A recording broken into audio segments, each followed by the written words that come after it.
The Mayo Experience. Mayo Experience. Mayo Experience. Mayo Experience. Experience.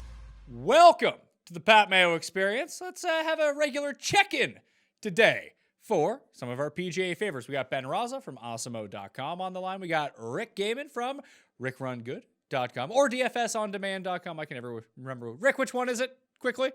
Technically both will get you there, but okay. DFSOnDemand.com. Yeah, it's been so long since we've talked that now everything is just going crazy through my mind. I'm not doing well over here and trying to keep everything sane in my mind at this point.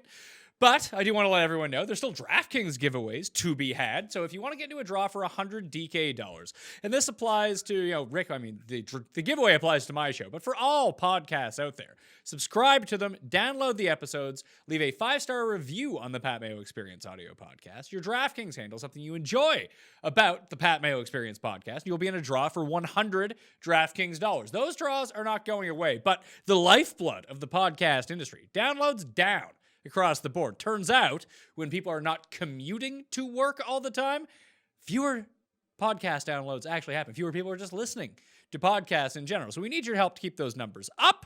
That would be good for all of our sakes. And if you want to get into a draw for $20 DraftKings dollars, smash the like button of the episode. Leave your DraftKings handle in the comment section. Tell me, who do you think is going to win the Masters now that it has been moved to November? Because there's a brand new PGA Tour schedule, and that's what we're going to be talking about today. So, Ben, I want to start with you. And the new updated schedule, as we have it right now, is the PGA Championship, August 6th to 9th. The Wyndham Championship has been just bumped a week. You got to get Wyndham needs to keep its spots. People can earn their Wyndham's rewards points towards the end of the year. That's on the 13th to 16th. Then immediately into the FedEx Cup playoffs. Northern Trust BMW Tour Championship back-to-back-to-back weeks. That's 5 straight weeks with golf. Then there's an off week for the U.S. Then the U.S. Open at Wingfoot. Then the Ryder Cup is the next week. Then there's nothing until the Masters. There's still like a potential spot July 30th that they've kept open in case people want to bid to get that tournament. And technically, everything has been canceled till the Charles Schwab Championship. That's a Colonial. That's May 21st to 24th. I don't envision that happening. But the rest of the schedule right now is in place. However, the RBC Canadian Open is being held in Toronto. I live in Toronto. Toronto is technically on lockdown till at least June 30th, so I doubt that's going to happen. Plus, Canada has a no entry policy right now, so I guess it would just be made up of Canadian golfers who are within the country. Don't think anyone wants to see that. They already had the Mackenzie Tour. No one's watching that. Don't think anyone's going to watch that Canadian Open. But you are in the vicinity, at least, of how far away from Wingfoot are you? 15 minutes. Okay, so you're familiar with the geography and the weather conditions. So normally the U.S. Open is played on Father's Day. It has been bumped till the end of September. That dramatically changes how this course is going to play, isn't it? I would have to imagine so.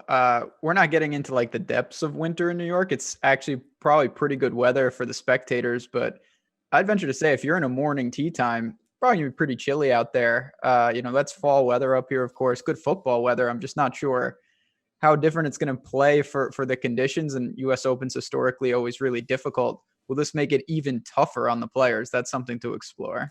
Yeah, Rick, what do you envision here? Because I like Tommy Fleetwood at the U.S. Open anyway, when it was going to be held in June. I feel like this gives an advantage to European players who are used to playing in a bit more frigid conditions.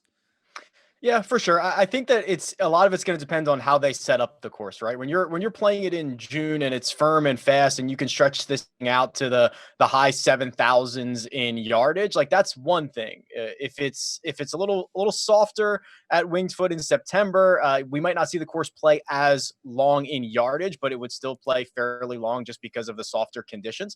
If the rough that Ben mentioned it, that's very much the fall in the Northeast where it might just rain all week, or it might just it might not be prime conditions. So yeah, certainly anyone who finds themselves in wet, colder situations more often, typically the Euro guys on those events over there, I think certainly do have a little bit of an edge.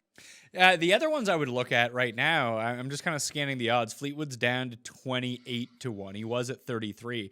Patrick Reed is 40-1 to win the U.S. Open. That's a guy who's had a lot of success in early September at Northeast courses during the FedEx Cup. Like, I think that's where I would try to mine. Like, you can go back and look at how Winged Foot is going to play, how it historically plays. But if you're trying to find a weather comparison with how some of these courses play, I think looking at the Barclays, first week of September historically, last year it was in August, obviously, but that's the conditions that I'm guessing that we're going to get for Winged Foot, right?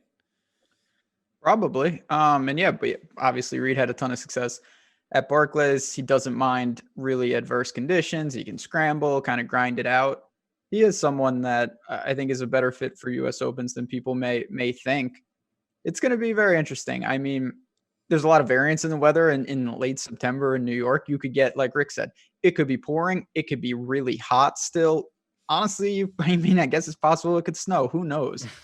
There's just a lot going on there.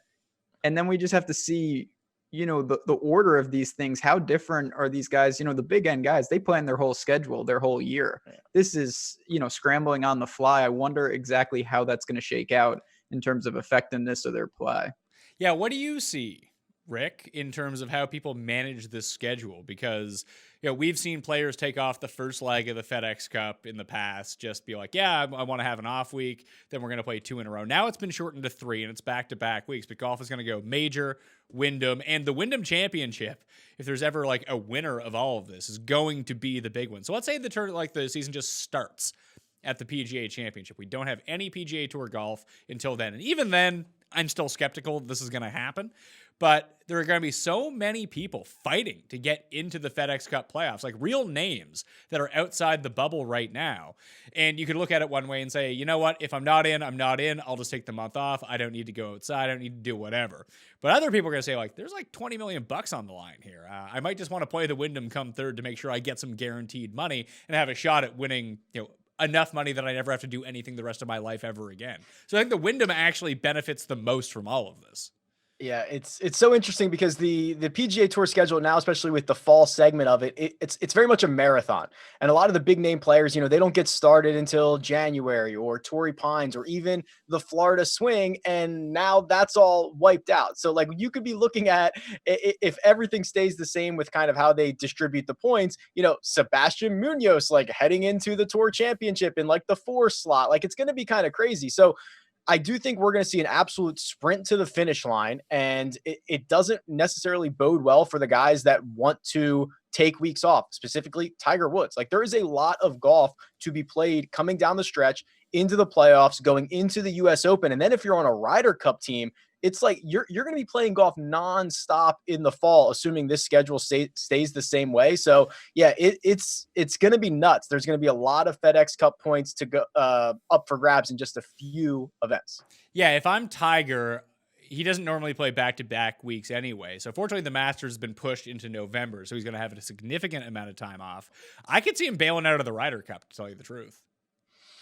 Certainly wouldn't surprise me. I mean, I think there's going to be a lot of weird stuff this year. You know, I think guys are going to strategically skip out on events. I think some are going to decide, hey, I'm going all in and I'm going to tee it up 7 straight weeks if they get the opportunity to do that. Tiger has everything on his resume. He makes sure that he is ready for green jackets, major championships. And we might have, I mean, he might have a chance to win a green jacket twice in a 6-month span here. He's not going to do anything to hurt his chances in November to don his 6th green jacket.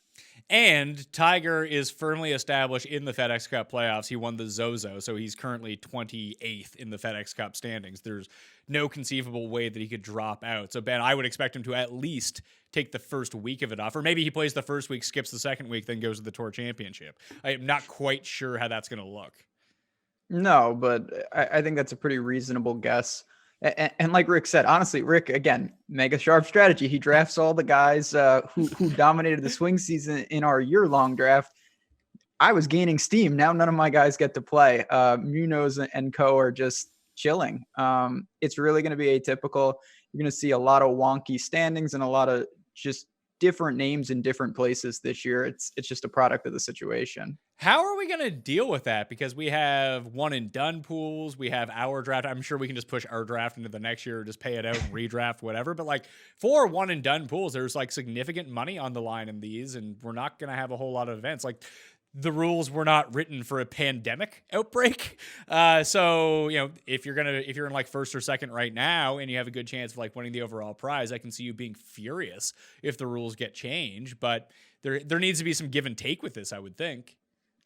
This is uncharted territories, right? I mean, I think that there's really no great decision. You could, refund everybody right now, give them their $50 back or whatever. But yeah, you're right. Like the equity that some of these entries had that are in first place out of 3,000, a third of the way through the season and big money at the top are probably not going to be happy with that.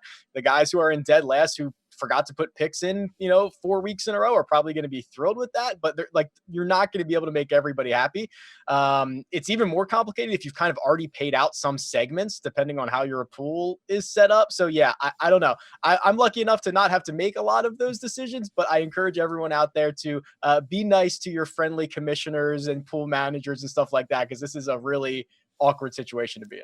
I would think I think I'm in the bottom 200 of the one and done that I have no chance to come back and win. So if the segments have already been paid out, obviously that money's from the pool. That money's going to stay with whoever. That maybe I think it was going to be like top 50 payout or top 25. Listen, as someone who's not in contention to win, I didn't really look at it too hard. But maybe you take the top 10 people and then cut out the bottom 200 people and then just disperse the money between the top 10 from the bottom 200 and everyone else in the middle gets their money back. I don't know if that works out perfectly, but try to do it that way where we're not going to play the whole season, but you're in first right now. We'll give you a partial payout of what you would have got. That way you're not like outraged that you didn't get anything for being in first and the people at the very bottom weren't coming back anyway.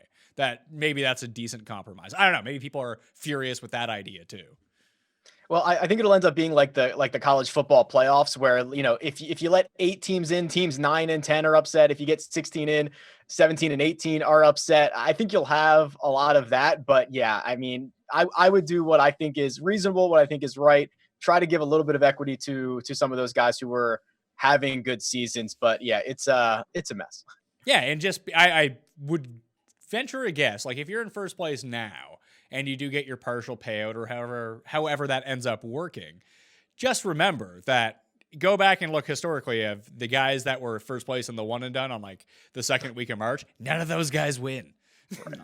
So I don't know. It's tough. If you're in first, honestly, I think you'll probably be pretty happy with the outcome because no matter what they do, unless it's a full refund, you're going to get probably even maybe more equity than you should.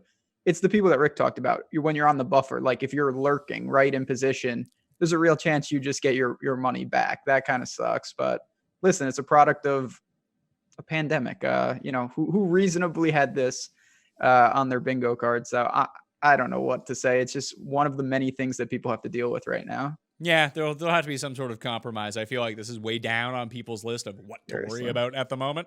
But the people will get triggered about it because the more and more people are quarantined and staying inside their house, the crazier people are going. So the outrage level could be at an all-time high. The FedEx Cup stuff, though, for the Wyndham Championship, here are some names that would need a big finish at the PGA Championship or the Wyndham just to get in to the FedEx Cup playoffs this time around. So you got Brendan Grace, he's at 166.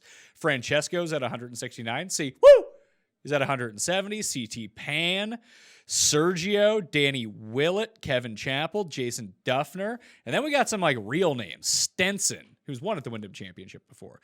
Matt Wallace, your guy, Bill Hospen. He can try to get in to try to win another FedEx Cup. Brooks Koepka's 213 on that list right now. Lucas Beauregard is way outside.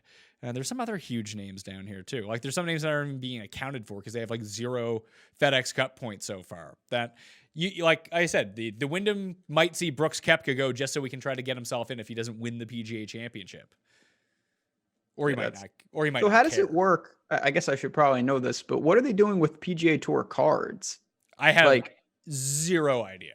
You know how awful it would be if you're a grinder on the Corn Ferry Tour, you finally make it to the PGA Tour, and you get like a third of a season to try to maintain and you get bounced already, like that would be awful. Yeah, I assume they're just gonna have to make a bunch of exemptions, right? I mean, like I know they froze the official world golf rankings, so they've done that for now. But yeah, I don't know. I mean, the tour's gonna just have to embrace how weird it is, and even like, okay, what happens in September for like the U.S. Open and the Masters? Do those count towards next year's FedEx Cup points, or are they just like completely separate from themselves? They're their own entities. There's no points awarded because they'll already be after the Tour Championship.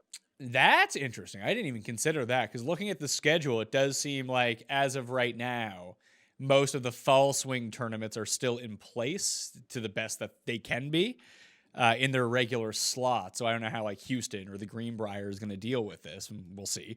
But that counts towards next year. But as a part of this season's schedule, all those events are still on it. Like if you win the Wyndham, you're not technically in the Masters in November. You'd be in the Masters next April.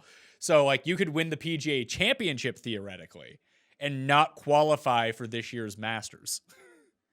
Which is absolutely wild. It would be, I'd have to be the first time ever, right, that hasn't happened. This is going to be the year that we look back on for all the trivia questions. Like, oh, when was the last time the Open Championship was canceled? When was the last time the Masters wasn't played in April? Like, it's going to be all the weird stuff will be 2020.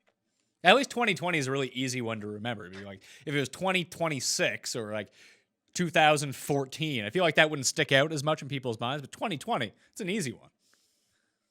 Yeah, piece of cake. I mean, there's a lot of stuff that has to be figured out. I mean, even when like the spots that opened up, like the U.S. Open week opened up, the Olympics opened up, the Open Championship opened up, are like, could they fill those with events that have already been canceled or moved? Like, there's so much stuff to figure out still.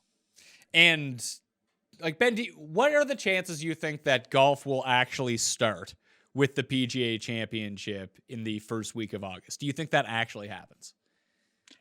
Yeah, I think there'll be golf by then in some form. No fans, I would say, but I think it's a little lofty. I've seen some things they want to start in like mid-June.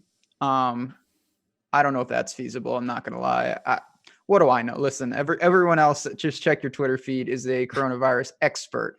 I'm not. I'm the only one, but I think by August they should be able to hopefully have something in place that maybe can allow them to try to get some events off the ground.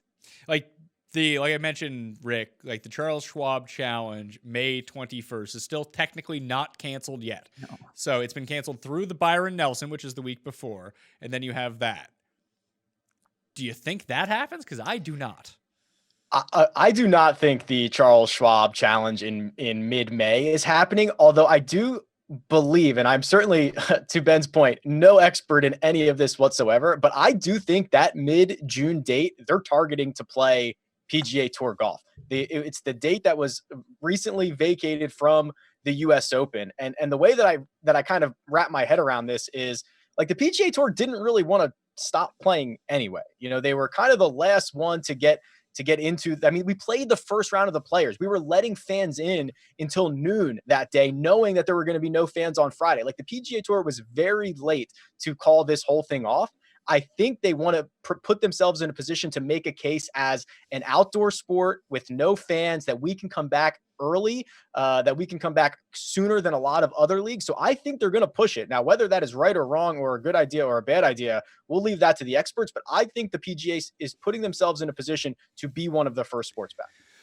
It's in a good position to be one of the first sports back. Plus, all the other sports leagues right now and like media members are really taking pot shots at the UFC for coming back. But essentially, the UFC is the test dummy for all of this stuff. It can kind of absorb all of the blows, all of the blowback, that if things go good with the UFC, whether they're doing it on native reserves or private islands like Mortal Kombat or Bloodsport, then if everything works out fine with those, I think dipping the toe back in the water for sports overall will end up being pretty good, because no one wants the UFC to have the entire market share of all of this, because there still is business to be had. As you know, one of the biggest cases we're hearing about blowback about Corona and all this stuff is, you know, people are losing money. Small businesses are going under. Like, there's a lot of people who essentially want to say, fuck it, I don't care about the virus. Like you can't have the economy going in the tank. I was like, I'd prefer 10% of people die than people lose money. Like there's that voice out there as well. That eventually, if you can prove that some of this stuff can be okay and people are at low risk or nothing has happened, then I think people would be more willing to give sports a shot again. Like quarantining baseball players for 4.5 months to play in the same stadium seems kind of insane.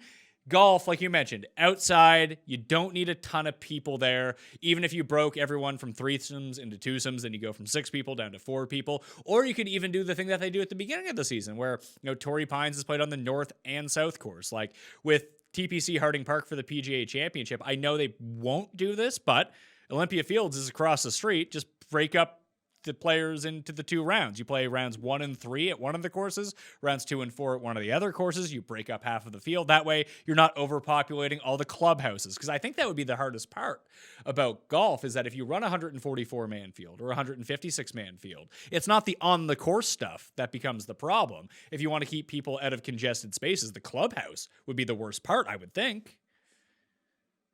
Yeah, I mean, I don't know what the thing that I worry about is what happens if they launch and then someone on the tour gets sick. Just one guy. Like they have to stop immediately, right? Like I don't know how much the wiggle room they have in terms of trying to play through some minor bumps. And it feels kind of far-fetched to think that they won't have any bumps where there's nobody involved with what goes into produce this that may contract this just from being out in the world. Doesn't mean it's right or wrong, like Rick said.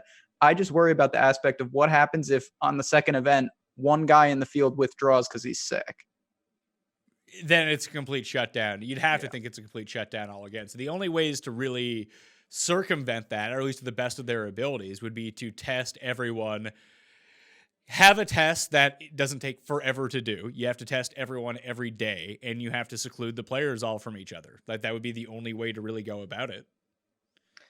I mean, on the course, besides picking your ball out of the cup, besides touching the rakes, besides touching the pins, like these guys don't come into contact with one another.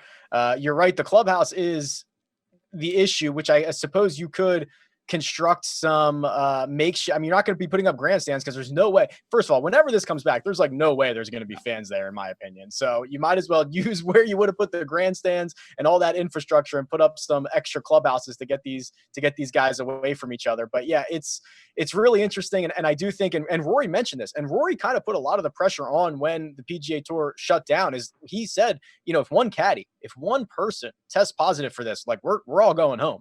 And I think he's still right, and he'll still be right in June, July, August, whenever. If someone tests positive, you probably got to shut it down. Ben, what do you think? What do you think the first, like, besides MMA, besides golf, like, what do you think the first team sport to come back is? Do you think it's football in like September or October? Yeah, I mean, I think football, they're going to try to find a way to get it done. It's just a matter of, I think they may try to experiment something with baseball. We've seen what you just alluded to.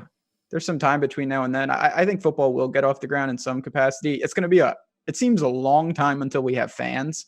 I think there's going to be 2 totally different conversations when the sports come back, and then when the sports come back as we're kind of used to seeing them. So it's just, how soon is too soon? And is it better to try to be early and then potentially have to stop again, or to be a little late to the party but have no interruptions? That's really what I think most of them are weighing.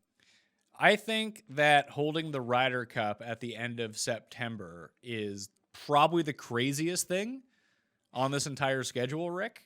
Only because the Ryder Cup is fan-driven to begin with.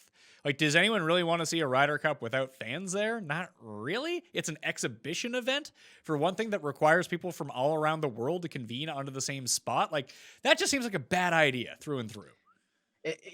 I see it because it's like, it's fewer people. It's only like 12 guys on each team. It's not a full field event, but you're right. It's so driven by the excitement, the team aspect, the fans, the environment. Like that's what the Ryder Cup is. Every highlight you see are the fans going nuts and guys running around the green. Like imagine making the Ryder Cup winning putt and all you hear are a bunch of guys like 12 guys yelling on the green. Like it's going to be super awkward. It's going to be super weird. So yeah, I think it's interesting to try to continue with that. I actually think the Open Championship made the right move to just early be like, hey, we're going to cancel it. We're going to give Royal St. George's another crack in 2021. Like, we're not going to play the postponed game or anything like that. We're just going to miss a year and come back and try to do it again. I think that was probably the smart way to handle that.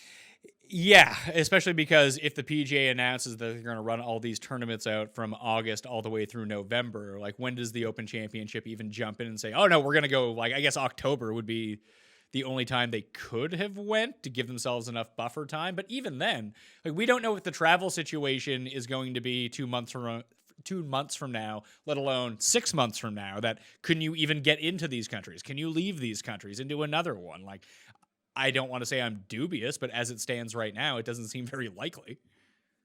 No, that was great. And selfishly, I can't remember an Open Championship that hasn't been an utter destruction by me. I can't get it right. So that's one thing that saved me money probably in the long term.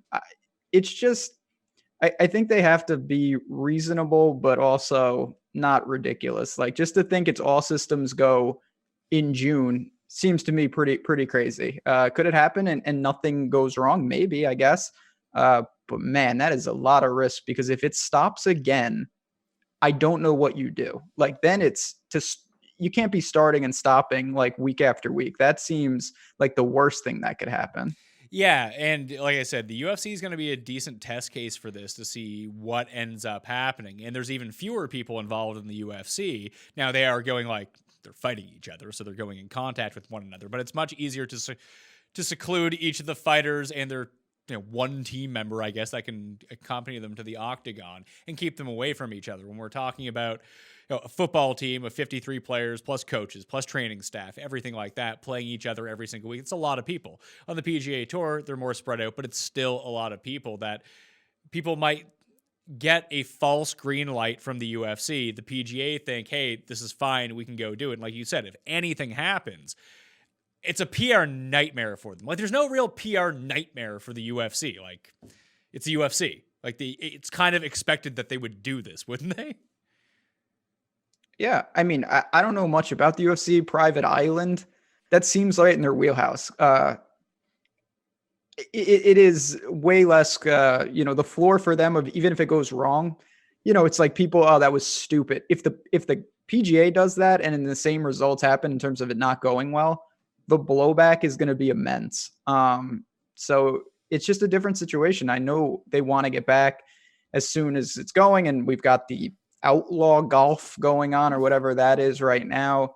I just don't know exactly what to model it after. I don't think the UFC is a great litmus test for anybody, honestly. Well, even if you look at, to Ben's point, if you look at like the lead time, the UFC can put on an event basically anywhere in the world in pretty short order. A couple of weeks, they throw out a couple tweets, they do a little promotion, everybody, no fans in the stands, and they have this thing go off. The PGA Tour has got a lot more lead time than that.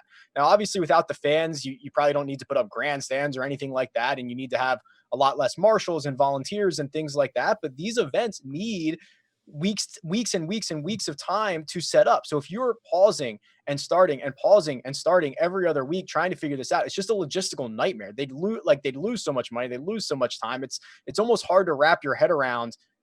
Like, once they start, they want to be on, back on schedule for forever. The starting and stopping would be a disaster. Well, I'm curious to see how they divvy this up network-wise. Like, PGA Championship is going to be in San Francisco. I believe that is, Rick, you can probably fill me in on this as you do content for CBS. That's a CBS event, right? I'm positive it is, yes. Okay, and the Wyndham Championship is also a CBS event, correct?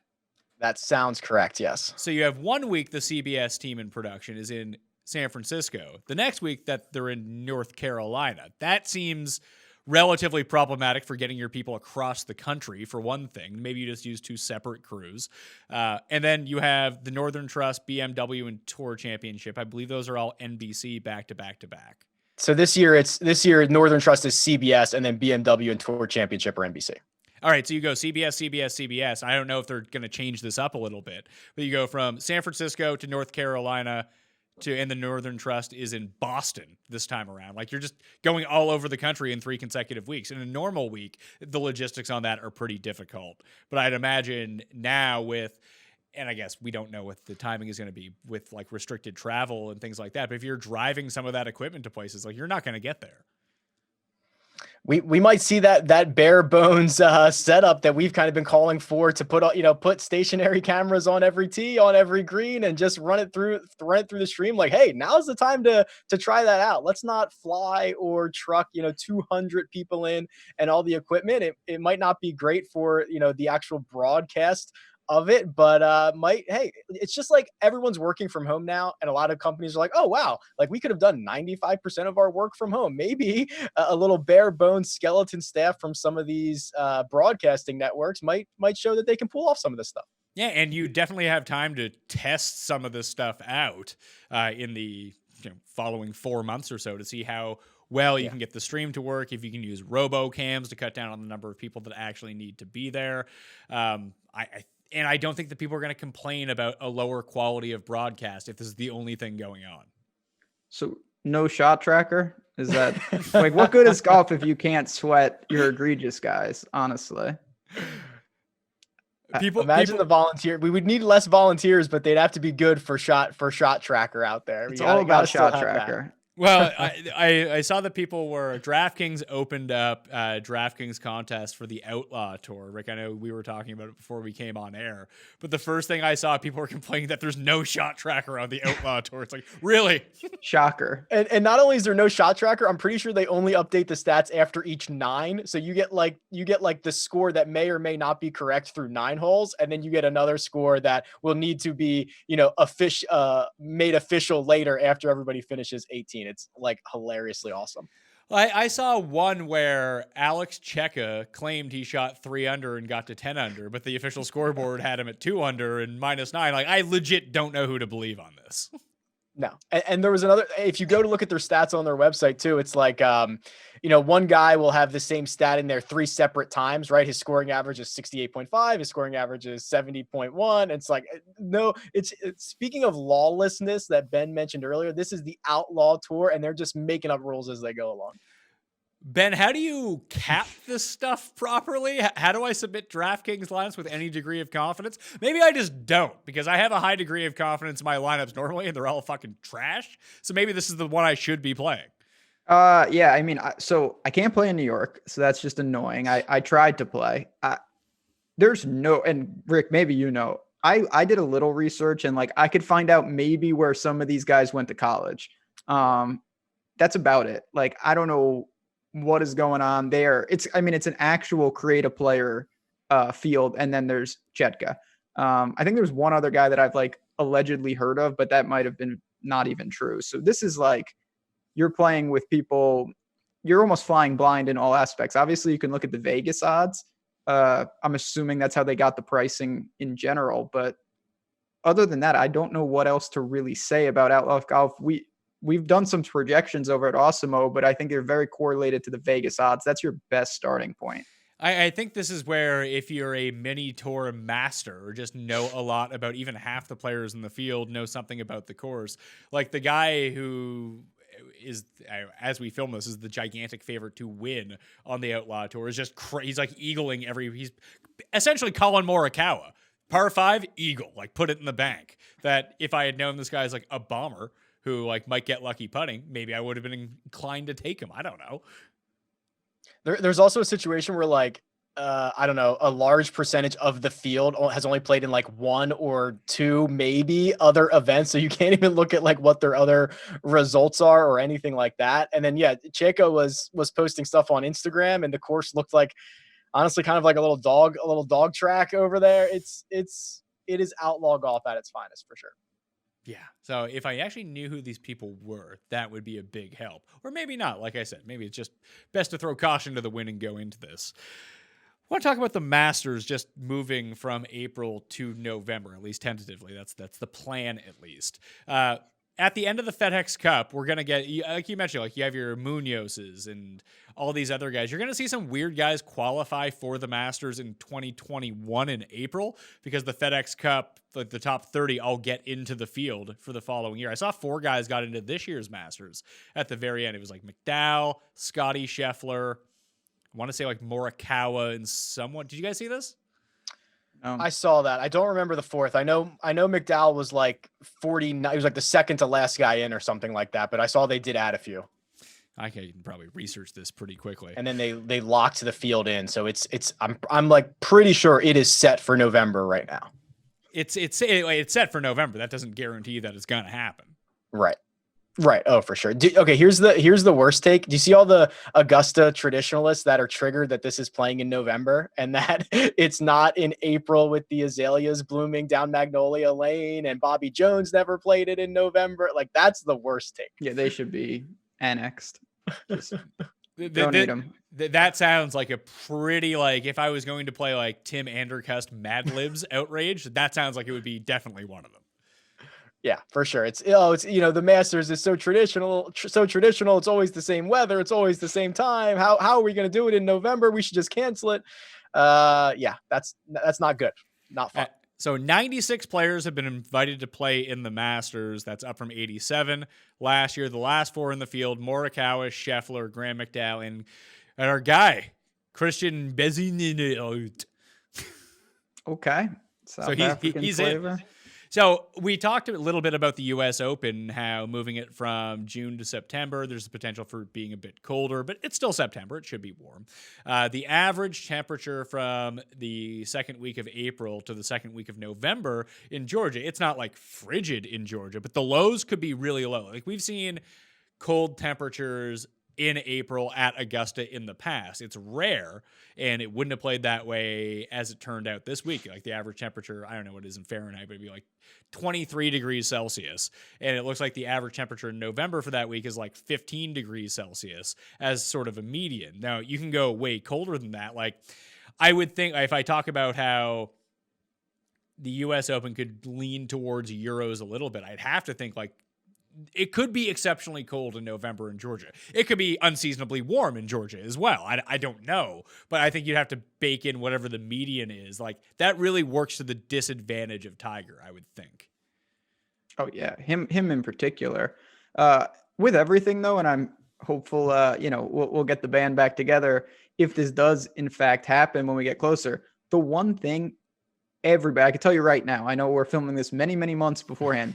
Everyone in the world is going to be saying, wow, this is in November. We got to radically change everything. Like, the overreaction to this, I'm not saying it's not a factor, but when you talk about DFS and ownership and whatnot, it's like the wind splits. When people get so crazy, they flip their player pool on its head, maybe too much. And maybe it's not that big a deal. Maybe it plays very similar and it's not a huge overhaul of your player pool. I would think in colder conditions, the ball doesn't go quite as far. So there's always an overemphasis on driving distance anyway at the Masters, that maybe it comes back into play. I think this really set up well for Bryson, Rick, if I had to guess. Feinberg and I were talking about this, that if there are two players that come out of this break like ready to go, it's going to be Bryson and Sungjae. Oh, yeah. I mean, those guys were knocking on the door. Bryson statistically, I mean, is actually breaking the game with what he's doing off the tee. I saw he was live on Instagram last night with a 203 mile an hour, ball speed off of his driver, but he will be ready to go. Bryson, and then Sungjae did an interview. He said he's found some golf courses that are still open. He's been out there playing, but yeah, this I actually think it also helps guys that need to get right. Not necessarily Tiger, because we've got the father time issue. Tiger's not getting any younger. Any time off might hurt him. But like Jordan Spieth needs a reset.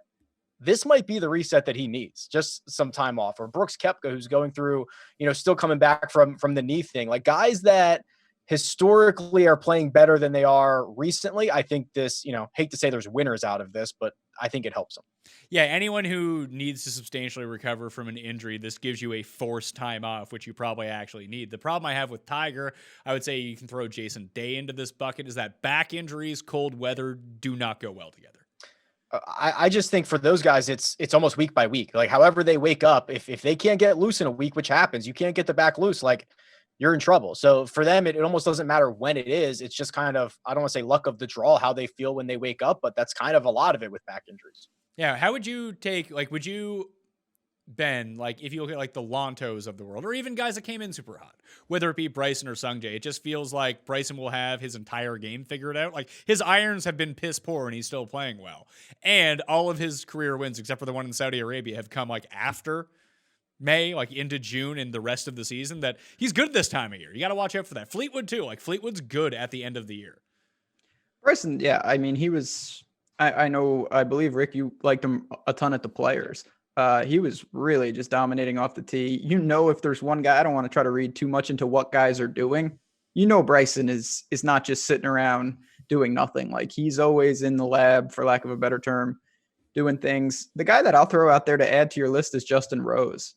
He got cut at the Masters last year, which was insane. He's had some sluggish starts. I didn't love where his game was trending. You know, it looked like he was working on some things. He's, of course, a Euro, plenty of experience, not too old, in my opinion. I actually think that he's someone that could come out of this in a better situation than when he left.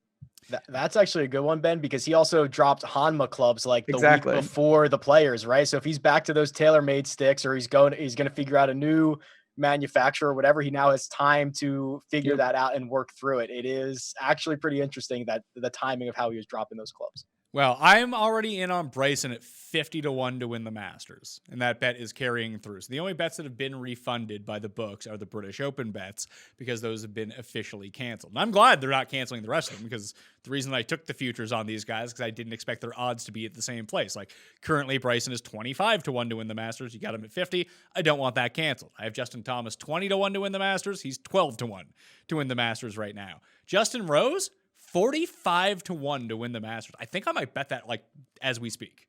That's what I'm talking about. Like, I think people, Rick alluded to this. He was working through multiple things. It was a slow start for a guy that's a veteran. I didn't worry too much about it, but man, he was clearly going to have to find it on the fly. Now he gets to kind of, you know, plan out a schedule to be ready to peak, not in, you know, June and July, but in maybe October and November. So that's something that I think is you could take advantage of, and Rose is at the top of that list for me. And with the new norm, if this is how the schedule actually goes, like we talk about the colder weather with the Euros, I mean, it's just playing this time of year is so atypical for PGA players, at least at a high level. I know Tiger went to Japan and won last year, and they might play the CJ Cup, they might play WGC China, but like the Euros are playing the race to Dubai during this time every year. Like the Euro schedule goes into this part of the year because it starts back up with major tournaments after the FedEx Cup playoffs go. That I do think that's an advantage that you're used to playing this time of year. But maybe that's all thrown out the window because of the massive amount of time off and doing nothing that you're going to have. But if you're looking for little edges, I would lean that way, Rick. Yeah, no, it's really interesting that the big events on both tours don't want to compete with one another, and especially the Euro Tour. So they save a lot of their big stuff until after the Tour Championship. You see, I mean, Paul Casey did it. He played the Tour Championship and he went over and played like, I don't know, 7 out of 8 weeks on the European Tour, something crazy. The guy never stopped playing during the fall swing season. He was just playing it all in Europe and in the winter. So I do think there is something to it. They tend to get a broader range of variant weather over there, whether it's at altitude or whether it's just a little bit chillier or things or windier, things like that. So yeah, this might be the year of the Euro when we get back to golf. I'm looking right now at those Justin Rose odds overall. So one place has him at 25-1. Another place has him as 28-1. And my main book has him at 45-1. If you can find that 45-1, I'd suggest taking that. Yeah, count me in. Yeah, PayPal me some money. I'll get you in on it. Yeah, man. No, listen, he's a guy, a lot's going to change between now and then, and we may get some reps, but see, I just come at things so much from a game theory standpoint. Like say we get only a couple of events, before any, like no matter where they start, the recent form overweight going into the second or third PGA event is going to be massive. People are going to get so crazy because you're going to have nothing to look at. And to me, it's just such a natural pivot no matter what happens in that first event. It's going to be ridiculous too, though, because like the Masters especially, because there's going to be the U.S. Open September 17th, then the Ryder Cup the next week, and then the Masters isn't played until November 12th. Now, they might jam in tournaments in between that people can use to get reps, but as it stands, it's going to be 2 months off from a field that had 30 people in it. Yeah, that's nuts. I can't imagine that would hold though, but maybe I'm wrong. Like they probably try to squeeze back in like Napa or something like They that. have to. Yeah, I think they have to make the sponsors happy, right? The events that got canceled, they're going to try to squeeze. I think they're going to try to squeeze them. I think we're going to see, assuming golf starts and never stops again, I think you're going to see a lot of events, a lot of, hey, the Valero or the Valspar or something like that got canceled. Maybe we move it and slot it in somewhere else. This is a sport where you literally, the sponsors are in the title of the events. Like they've got to keep them happy. They've got to fulfill a lot of obligations. I think we see a lot of golf when it comes back. But there better not be Trinity Forest. That's my only requirement. Well, they always talk about that being the premier Chambers Bay and Trinity Forest, the links courses of America. Couldn't you just move the Open Championship to one of those? Sure. Yeah. Trinity Forest. Don't get me started, but we'll see. I do think they are going to try to appease some of these sponsors, especially geographically, if it makes sense. I don't know if they're going to have guys like, we're doing a piece of the Florida swing and now you're flying to Texas and then you're going to bump up to Winged Foot or something. That's a little dicey, but if it makes sense geographically, I bet they try to do it.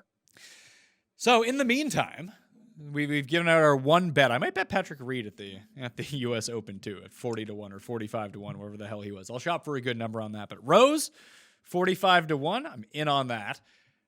Outside of this, what have you guys been up to? Rick, you've been running like simulations. You simulated the Masters? That's right. Yeah, I simulated the Masters. Golf Digest took my raw numbers and unbelievably made it come to life with articles that it made it sound like you were reading the actual recap of the event. It was actually pretty unbelievable. So that's on Golf Digest. They're rolling out around every single day. Went on CBS Sports HQ to talk about the Sims. So yeah, it's just something fun to keep myself busy, keep everybody, at least somewhat entertained as I can. And yeah, it's been something. It's been weird, but it's been fun. Who won the simulated Masters? I cannot divulge that yet because it will be depending on when this comes out. This will be coming out either next Tuesday or Wednesday. Okay, then Webb Simpson wins the Golf Digest simulations. He makes so many birdies. I think he had a 3-shot lead going into Sunday, shot even par on Sunday, and puts on the green jacket. All right. Are you staying inside most of the time? Because you have the entire golf setup in your backyard. Yeah, I've got the putting green out back, and we've got a nice little, backyard area. So we've been going out there trying to get some workouts in, and I've been working on my putting game. So I should have no excuses when I can get back out to a real course. But yeah, we're taking the dog on some long walks. So we've been getting out, but a lot of content also in the office. So it's either the office or the putting green, 2 places you can find me. And you're running those, like you have like a video game tour on the go? Dude, it's great, man. The world, that I was like, I did not know what to expect out of this. I was like, I'll play video games. You guys want to play video games? Then everybody hops on and wants to play video game golf with me. So I've been putting on a tour, scheduling everything out, chatting it up with everybody. It's just, we're just passing the time, trying to have a little fun. And the fact that golf's involved, I'm stoked for it. What is the game that you guys are playing? It is called The Golf Club 2019. So it's on PlayStation, Xbox, and I think there is a PC version of it as well. You're gonna say, can I play it on my phone? I don't think so. That's a bummer. I don't have any of these systems. I guess I have a computer. I could probably do it through that. Yeah, I think there's a PC version. But yeah, it's very realistic. Everyone kind of stinks at it, and putting's really hard and all that stuff. But everybody seems to love it. Ben, do people know that you lost your debit card? Oh my God. I can't. The tilt has just been extreme. Like I cannot handle so the banks are all closed in New York for the most part. So like I can't get anyone. I have to work on the phone, try to deal with it. I've been stressed about that, but no, I've been keeping busy. We've been running sims over at Awesemo for the NBA and the NFL. We actually have, I can't believe I'm saying it, but it's true. The League of Legends package that they put together, I am not involved, obviously, has been phenomenal. I've checked that out. It's actually incredibly useful if you are going to play those, and the contests over on DraftKings have been huge.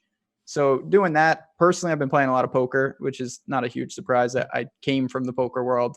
So been keeping busy. I will say real quick, go to the DFS Open. I play golf basically for the first time, and I'm like, this is great. I'm going to get on the courses. Obviously now I'm just straight quarantined in New York, so it's going to probably be just as bad next year for me. I had a nice plan, and it's been immediately derailed. Did you figure out that if you're going to commit to being a lefty full time or a righty? Oh yeah, no, I'm gonna have to stick with left-handed for golf. You know, Nice. I'll keep right-handed for the sports that I actually play that I'm competent at. So I'm gonna stick with the lefty. But like you do the horse racing. Horse racing's still on the go, isn't it? So horse racing is kind of like UFC in the sense that they're just like kind of doing their own thing. They've pushed some of the events and they kind of have like I don't want to say it's like a FedEx Cup, but the way it works, you need points to get into the Derby. But now the Derby has been postponed till way later in the year. So like there's going to be new races that typically would be after the Derby that now I assume will get points associated with them. I mean, that's going to make it really weird. Like Saratoga, which I go to every year, is now going to be if they do run before the Kentucky Derby, and that's just something that has never happened as to my knowledge. Do you think Very that? odd. Well, you've been doing all these sims. Are you doing basketball sims and NFL sims like you're doing commentary for? Because I've been doing Madden sims commentary on the DraftKings channel, and like I lose interest in sims after about 30 seconds, and I just start talking about whatever, and people get very upset with me. I mean, I've been doing a ton of NBA sims. We've been doing double headers. We're doing the playoffs right now, actually, and I try to keep it in the game. I mean, you know me, I like to wander and bet on egregious things, but we try to keep the commentary focused on the game when we can. But yeah, chat is very lively. I will agree with that as well. Here's a hint for you. If you watch Ben on a sim and the team that you've bet or the team that you're rooting for, if Ben says they just need to keep contact, you are absolutely dead in the water, right? That's like the go-to. That's a death sentence. Yeah, when you're down 22 minutes into the game, and it's just keep contact. Just like my golfers. That's a Griot's. That evolved from when Griot's 6 over through 2 holes, and it's just he's got to keep contact with the leaders. When are we getting like full blown PGA sims on the go? We'll do entire tournaments. You telling me, boys? I am not tech savvy. I don't own a system either. Like I'm useless with that stuff. I'd love to do it. Hopefully though, not too much long. I want to be optimistic, not to jump around, but I really hope that in a couple months, maybe we do get some of the things back, even if it's a little different. Well, I would get into playing vids online, but like I haven't played video games in like 10 years, 15 years. Like I don't want to jump into a game, have to learn a new system. Like I'm going to be dog shit at it. I need something where I can stream N64. Rick, can you make that happen for me, please? Ooh, okay. Yeah. I'll add that to the list. I was trying to find, it wasn't N64. Well, it was Super Nintendo. I was looking for like emulators online to start. I saw somebody playing Backyard Baseball online. Remember that? That game was like the best. I feel like I could figure, streaming wise, I could figure it out pretty easily because I have the camera. I have this handy TV behind me. I have an N64 right there. I got the games behind me. I could just play it on the screen, but I want to be able to play like GoldenEye against people. That would all be right, we'll work on that. I like that though. Because I'm with you. Like I played like Aladdin for Sega Genesis. That's where I like kind of retired. Since then, it's been non-existent in the video game world for me. So I can't play like NBA 2K. I'd be thrown off the court for just not knowing what I'm doing. Rick, you mentioned the Corn Ferry guys, like everyone who grinded to get their stuff already, and that tour started late, so it was only the people who went to like Latin America. That's where the tour started, and a lot of people on the Corn Ferry tour skip that portion of the schedule because it's so expensive to go play in these events that if you don't win money, like you don't have a whole lot in the kitty to begin with if you're a Corn Ferry player to pay your expenses, to pay your caddy and everything like that, a lot of people just decide to skip it, either play Mackenzie Tour to start off with and then go to the Corn Ferry Tour and play stateside. What about all the people that won their cards this year that are on tour that like played one event? Like, do they get to keep their cards?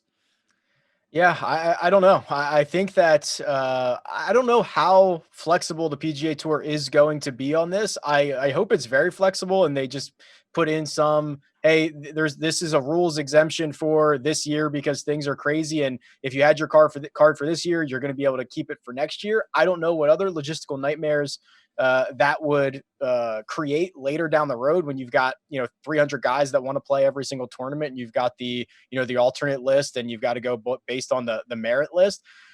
I don't know. It is a shame because the Corn Ferry guys, the guys that only played probably 3 events on their tour, who don't have the multi-million-dollar sponsorships, they're the ones that are looking around like, well, how am I paying my bills? Kind of like a lot of other people. So I don't know what's going to happen. I just hope that it is something that is very flexible for those guys, because they're kind of in the worst of it right now. Yeah, you'd think Tiger would be like, I got $1 billion. Here's like $10 million to divvy up between yourselves. Well, I saw the tour, and I don't know if this extends to the Corn Ferry Tour. I saw that they are offering out Early I don't know the exact details, but essentially loans based on future earnings or something like that. So I don't know how it's paid back or who it is extended to, but there are some financial assistance for these guys being put into place. Yeah, well, there's a lot of expenses that go into this that I don't think that people see. Like you had mentioned, the prize pools on DraftKings for the Outlaw Tour are higher than the actual prize pools for the Outlaw Tour to begin with, and you have to pay so much to get into these tournaments. Ben, CJ McCullough released an interview, NBA player. He said that like 1/3 of NBA players live paycheck to paycheck. That seems insane. It does, but like I don't think people realize that, if they budget for a lifestyle that is just not sustainable. Like they probably have a lot of dependents. There's just a lot of people that they help, lavish lifestyle for some of them. And, their runway isn't suddenly that they're just not going to get paid for a while. I think that's unique to a lot of different people and a lot of different, maybe, monetary situations, but it's the same concept. Like you just start to get comfortable with where you're at and you kind of project it even in your mind. And that can be really difficult. I saw that and I was shocked to hear. I mean, those guys make a lot of money, but the golfers, that could be a serious problem. I'm interested. I wonder if guys will just, have to move on, even if it's temporarily, to other, more mainstream type jobs if they're even available at this point. Well, that would be the thing. We've seen guys over the past few years, like John Peterson, I believe, ended up becoming a real estate agent. And he was someone who competed on the PGA Tour for a while. He's like, it's not sustainable for me. I need to go get a real job so I have steady income. Just where do you go right now? If you quit being a Corn Ferry player or a mini tour player, like what jobs are actually available for you to go out and get right now? That's the problem. I don't know. Dust off the poker streets. There's just not a lot of mainstream jobs. Everyone's in the same boat, and golfers are no different in that regard. All right. Thanks, guys, for joining me. I like talking about golf. I'm not going to lie to you. I miss it. I do. There's some things that I don't miss, but being able to wake up and sweat Shot Tracker and have some fun on shows like this is one of the things that I truly miss the most. Well, we can continue to talk about golf. I don't know how much more information that we're going to have to do weekly shows, but whenever something breaks, maybe call you guys up and see how it goes. How does that sound to you, Rick? Let's do it. We're everyone in the golf industry. I mean, we do the CBS Sports Pod, and we're getting very creative on content right now.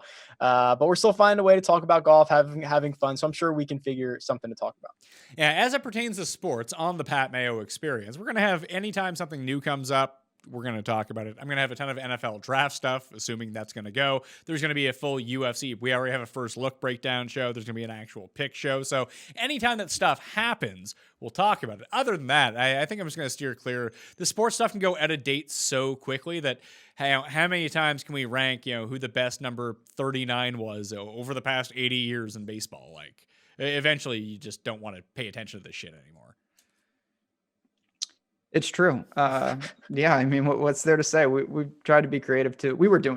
I did a show this morning. We were doing trivia. We're going all sorts of avenues, just trying to keep it lively and trying to give people a distraction, which right now is actually really important. Well, Ben, I'm glad you brought this up because, you guys were doing trivia on your show this morning. I am going to start producing a game show every week, I believe, for sports trivia. I love it. There you go. I tried to go on Jeopardy in past life. Did you? You didn't make it on, I'm guessing? So I passed the test. I passed the second test. I went in. I played with the buzzer and whatnot, which was awesome. But no, I did not go on the actual show.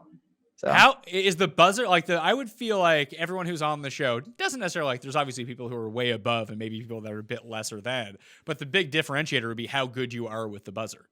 100%. I'll say this. The buzzer's a lot heavier than I thought it would be. I didn't have trouble buzzing in. I think pretty good reflexes, good timing with stuff like that. It's a lot of stuff out there. you know, I have a weird memory. I can retain stuff kind of not photographically, but really well. But there's also just so many categories that I have no interest in that I had to try to study, and that is really difficult. You have to know your Shakespeare if you go on. Yeah, like if you go on Jeopardy. Opera. Yeah, that's opera, Shakespeare, literature. Like you give me Bible. geography, capital, stuff like that, no problem. But the other ones, it's a tough sledding. Yeah, so the tentative idea for this game show is going to be, you know, working title, Crack the Cust. You got to beat Cust. Oh boy. In sports trivia and random trivia in general. He's a lot like you. Very good at the old trivia. So I think we're going to have Cust against one viewer versus a celebrity player, which would be like you guys. And you would play for someone that you get to choose. And they, with like the overall prize being like 100 DraftKings bucks or something. I love it. Yeah, I love it. beautiful. That's like, yeah, anytime trivia comes up on one of these shows, or when I forget what it was. I think you had Cust and Jeff doing like top 25 money list, stump the Schwab style. I was like, replay. Like that's amazing. That's it, baby. So there we go. Jeff might not be the best candidate for this one. Unless it's like Chargers trivia, but we'll see how it goes. I don't normally like to get the viewers involved in a show. It's like why we don't do call-in shows. I've done them in the past, and they're a fucking disaster. Like for every one good caller that you get, that's like, oh wow, that's a great question. This guy has good insight. You have 20 people who are just like off their rocker and don't know what's going on. So I got to pick the people properly. But I think trivia could work. I'll get some good theme music. We'll make it fun. The 20 bad calls might be just as entertaining too. Who knows? They're not. They're not. I can guarantee. When I used to have my serious show, I can assure you they're not. Oh, I love it. I can't wait to see how this goes. Because more professional hosts than myself, do a good job of wading through the water, making the stuff entertainment. I get so discouraged after about 3 seconds, just like, fuck this, hang up on them. Yeah, that might not be the answer. Yeah, I don't have the right personality type to do a call-in show. Maybe I'll give it a go at some point. Maybe the viewers of the Pat Mayo Experience, after all these years, are very sensible people. Considering the fact that they watch this show, I doubt that just a little bit. We'll see. But anyway, I want to thank you both for being on the line. You can follow Ben on Twitter at JazzRazDFS and follow him at awesomemode.com. Rick on Twitter at RickRunGood. You can follow him there at RickRunGood.com or DFSOnDemand.com and listen to his podcast up on CBS Sports and watch him on CBS Sports HQ. For me, at the PME, Twitter, Facebook, Instagram. You want to get into a draw for 100 DraftKings dollars. Sub to the Pat Mayo Experience audio podcast, Stitcher, Spotify, Apple, all those fun places, the Googles. Leave a 5-star review, DraftKings handle, something you enjoy about the show. Boom. In that draw, for 100 DraftKings dollars, you want to get in the draw for 20 DK bucks. Smash the like to the video, leave your DraftKings handle in the comment section, and tell me who you think is now going to win the Masters that has been moved to November. I'm Pat Mayo. Thank you all for watching. Stay safe. I'll see you next time. Pat Mayo Experience! Experience!